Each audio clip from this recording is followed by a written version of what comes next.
বাংলার জমিনে কোনো অত্যাচারী কোনোদিন চিরদিন বেঁচে থাকে নাই। এই পুলিশ রাশেদ গাজী এই বাইনচুদের বাচ্চাও বেঁচে থাকবে না। তার সমাধান হচ্ছে যে তাকে ব্রিজে ঝুলাতে হবে। সে বলতেছে যে আয় হাতির লাশ নিয়ে যা, হাতির লাশ তোর কাছে আছে, তুই হাতির লাশ দিতে হবে। বাংলার প্রত্যেকটা মানুষের কাছে তোর ছবি আছে, তোরে ব্রিজে ঝুলাইয়া তোরে পিটা হবে। কান্তির পুলা পুলিশের দায়িত্ব পালন করবে, এই ধরনের কথা বলবে না। স্বৈরাচার হাসিনা তোদেরকে এই শিক্ষা দিয়ে গেছে, এগুলো এখন চলবে না। এই পুলিশদেরকে আপনারা যে যেখানে পান, এই ধরনের পুলিশদেরকে যে বলতে যে হাতির লাশ নিয়ে যা, এই পুলিশদেরকে যে যেখানে পান তাকে চিহ্নিত করে আপনারা ব্যক্তিগত শাস্তি দিয়ে দিবেন। এই ধরনের মাথারচুত পুলিশ ডিপার্টমেন্টের জন্য অপমান, দেশের প্রশাসনের জন্য অপমান, দেশের জন্য অপমান। এই মাথারচুত গুলার ব্যাকগ্রাউন্ড দেখেন, এরা কুখ্যাত সন্ত্রাস, মাদক ব্যবসায়ী।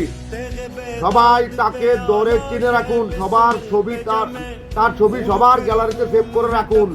সময়ের সাপেক্ষে একদিন খেলা হবে তার সাথে, তাকে আবার ঝুলানো হবে ইনশাআল্লাহ।